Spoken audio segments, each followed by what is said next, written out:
In this video, you'll learn how to flatten a watercolor painting and learn that there's no need to stretch watercolor paper.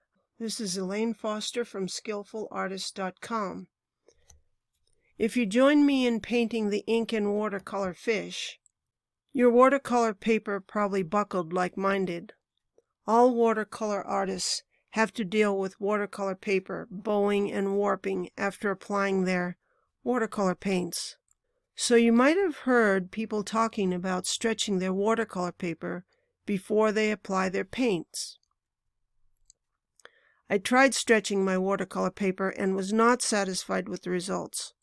First, the tape around the paper came loose. Then I put staples in the edges of the paper, which left holes. And after I did my watercolor painting, the paper still buckled. Then I heard about this different method and tried it. I was very pleased with the method and the results. It's super simple and it works. Let me show you. First, you put down a board. I happen to have a piece of masonite board that I ordered from Dick Blick, but any hard, flat surface will do. Then I laid down a piece of acid-free paper. I just used another piece of watercolor paper from my watercolor pad. Then I placed my warped watercolor artwork face down on that paper. I wet the back of my painting. I didn't soak the painting.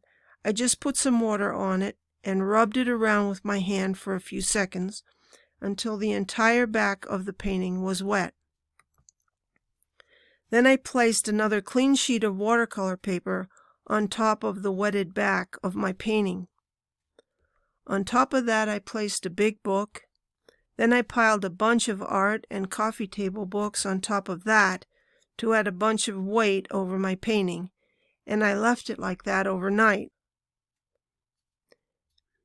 When I removed the books and paper in the morning, my painting was completely flat. It was not damp, like I was afraid it would be. Instead, it was perfectly dry. I'm not sure how that happened since it was under so many books, but I was very pleased with the results.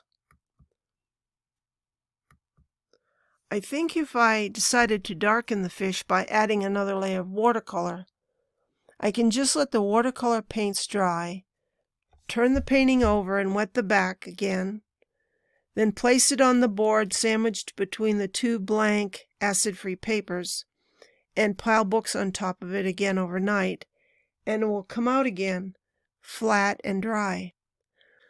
So let me know in the comments section if you tried this method and if you liked it, or if you plan to try it, or not, and why not.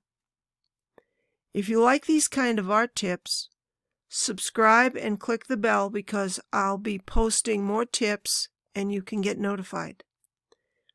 If you haven't painted this fish with me, go to the description section under this video and find the link that says, "Paint this ink and watercolor fish with me." It's a very relaxing project and I'm sure you'll enjoy it. And I also have a video on my Skillful Artist YouTube channel that talks about framing our watercolor paintings.